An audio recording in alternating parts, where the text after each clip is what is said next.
न सूर्य कुमार यादव न हार्दिक पांड्या, बल्कि ये खिलाड़ी होगा टीम इंडिया का फ्यूचर कैप्टन। इस पर गौतम गंभीर ने जो सारी तस्वीर थी उसको साफ कर दिया है।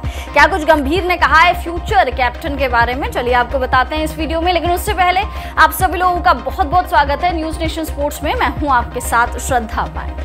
भारत और श्रीलंका के बीच में 3 T20 और 3 ODI मैचेस की सीरीज का आगाज 27 जुलाई से हो जाएगा, जहां पर पहले T20 मैचेस खेलेगी टीम इंडिया श्रीलंका के खिलाफ। उसके बाद अगस्त स्टार्टिंग वीक में ODI मैचेस का आगाज भी हो जाएगा। ODI मैचेस के लिए सभी सीनियर खिलाड़ियों की वापसी हो चुकी है। जसप्रीत बुमराह को हालांकि आराम दिया गया है क्योंकि वो तेज गेंदबाज है, उनको आराम की जरूरत है। साथ साथ रोहित शर्मा, विराट कोहली की वापसी हो रही है। ODI सीरीज के लिए T20 का स्क्वाड आ चुका है, ODI का स्क्वाड आ चुका है। बचा था प्रेस कॉन्फ्रेंस, वो भी हो गई है। दरअसल गौतम गंभीर और अजीत अगरकर, टीम इंडिया के चीफ सेलेक्टर अजीत अगरकर और टीम इंडिया के न्यू हेड कोच गौतम गंभीर, इन दोनों ने एक प्रेस कॉन्फ्रेंस ऑर्गेनाइज करवाई, जिसमें मीडिया के सवालों के जवाब देते हुए ये दोनों ही नजर आए। गौतम गंभीर की ये पहली प्रेस कॉन्फ्रेंस थी बतौर टीम इंडिया के हेड कोच, तो जाहिर सी बात है मजा आना बनता था, क्योंकि इस खिलाड़ी के ऊपर कोई भी फिल्टर नहीं लगा हुआ। ये खिलाड़ी जो मन में होता है, जो जुबान पर होता है, मतलब जो दिमाग पर होता है, वही इनकी जुबान पर भी होता है। यानी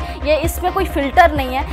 जो चीज़ एक्चुअल होती है यही वही चीज़ ये प्रेस कॉन्फ्रेंस में बताया करते हैं। तो गौतम गंभीर के साथ प्रेस कॉन्फ्रेंस करके सभी पत्रकारों को भी बहुत ज़्यादा मजा आया। अब बात करते हैं कि कैप्टन के बारे में उन्होंने क्या कुछ कहा। देखिए, सबसे पहले उन्होंने हार्दिक के बारे में चीज़ें क्लियर की कि हार्दिक पांड्या को कप्तानी से स्टेप डाउन इसलिए करवाया गया क्योंकि उनकी फिटनेस सही नहीं है। हमें कोई ऐसा कप्तान चाहिए जो तीनों फॉर्मेट अच्छे से खेल सके, जिसको इंजरी का इशू नहीं, फॉरगेट अबाउट तीनों फॉर्मेट, जिसको इंजरी का इशू नहीं हो, बात पे जिसको इंजरी ना हो जाए। आपको बता दूं कि 70% मैचेस में से, पिछले 1 साल में 70% मैचेस में से सिर्फ 30-45% मैचेस ही हार्दिक पांड्या ने खेले हैं। बाकी सब मैचेस में उनको रेस्ट मिला था। यानी उनकी इंजरी एक बहुत बड़ा इशू है, एक बहुत बड़ा कंसर्न है। तो गौतम गंभीर ने साफ कर दिया कि ऐसा कुछ नहीं है कि हार्दिक से हमें पर्सनल कुछ दुश्मनी है या कुछ हम लोग गैंग अप कर रहे हैं हार्दिक के अगेंस्ट, ऐसा कुछ नहीं है। बट उनकी इंजरी का इशू है। अगर कोई खिलाड़ी फिट नहीं है तो वो कप्तानी कैसे कर सकता है। और वही क्वालिटी सूर्या में है। सूर्या का कोई फिटनेस इशू ऐसा है नहीं, बहुत ज़्यादा फिट है सूर्य कुमार यादव, इसीलिए सूर्या को हमने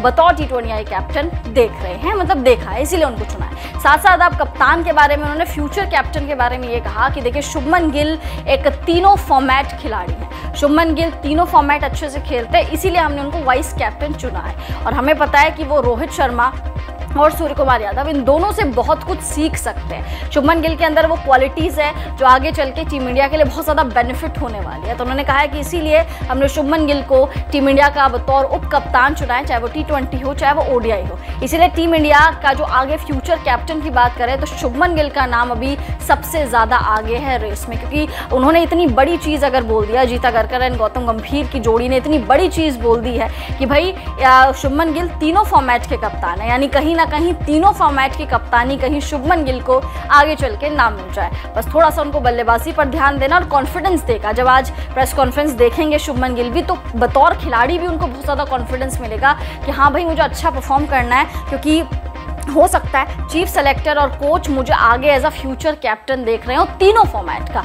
ये बड़ी चीज़ है। आई थिंक शुभमन गिल को भी अपनी बल्लेबाजी पर और अपनी टेक्निक्स पर अब बहुत ही ज़्यादा ध्यान देना पड़ेगा, क्योंकि अजीत अगरकर और गौतम गंभीर, इन दोनों की ही निगाहें जो है अब शुभमन गिल के परफॉर्मेंस पर ही रहेंगी। तो ये कुछ कहा और बाकी तमाम सवालों के जवाब भी दिए गंभीर और अजीत अगरकर ने। दोनों की बॉन्डिंग बहुत ही ज़्यादा बेहतरीन नजर आ रही थी। आपको याद होगा 2007 वर्ल्ड कप विनिंग टीम का हिस्सा थे दोनों के दोनों खिलाड़ी, चाहे वो अजीत अगरकर हो चाहे वो गौतम गंभीर हो। तो दोनों के बीच में बॉन्डिंग नजर आ रही थी। ऐसे नहीं लग रहा था कि मिसकम्युनिकेशन है। दोनों बड़े अच्छे से मीडिया के सवालों को टैकल कर रहे थे, उनका जवाब दे रहे थे। अब आप कमेंट्स करके बताइए कि आपको भी लग रहा है कि शुभमन गिल को आगे चल के तीनों फॉर्मेट की कप्तानी ये दे देंगे, जिस तरीके से अभी टीम इंडिया का विजन नजर आ रहा है। कमेंट्स करके अपनी राय मुझे इसमें जरूर दीजिए। न्यूज नेशन अब व्हाट्सएप पर खबरों की ताजा अपडेट के लिए न्यूज नेशन के इस QR कोड को स्कैन करें।